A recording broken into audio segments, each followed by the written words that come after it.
നോക്കി നമ്മളെ നാട്ടിൽ ഒരു മുസ്ലിം ചെറുപ്പക്കാരന്റെ വീട്ടിൽ ഒരു ഫംഗ്ഷൻ നടക്കുമ്പോൾ ഒരൊറ്റ ഹറാമില്ലാത്തൊരു ഫംഗ്ഷൻ ആണെങ്കിൽ നിങ്ങൾ വിചാരിച്ചോളൂ, പ്രതീക്ഷിച്ചോളൂ, അവിടെ മലായിക്കത്തുൽ കിറാമിന്റെ സാന്നിധ്യം ഉണ്ടാകും.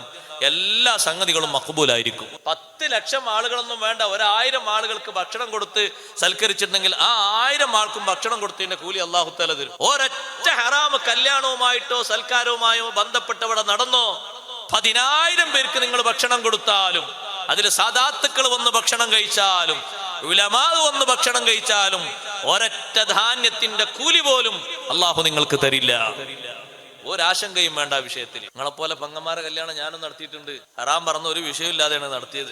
300 ആളുകളെ വിളിച്ച് ഭക്ഷണം കൊടുത്ത്, ആണിനും പെണ്ണിനൊക്കെ വേറെ ആയിട്ട് ഭക്ഷണം കൊടുത്ത്, ഒരൊറ്റ ഹറാമിന്റെ ഒരു പരിപ്പ് പോലും ഇല്ല. ഒരു ഫോണിൽ പോലും ഒരു ഫോട്ടോ ഒക്കെ പോസ്റ്റ് ചെയ്തിട്ടില്ല. അപ്പൊ ആരൊക്കെ ഫോട്ടോ എടുക്കേണ്ട സ്റ്റേജിൽ വന്ന്? ഏതൊക്കെ ബാച്ചാണ്? +2 ബാച്ച്, പിന്നെ BA ബാച്ച്, പിന്നെ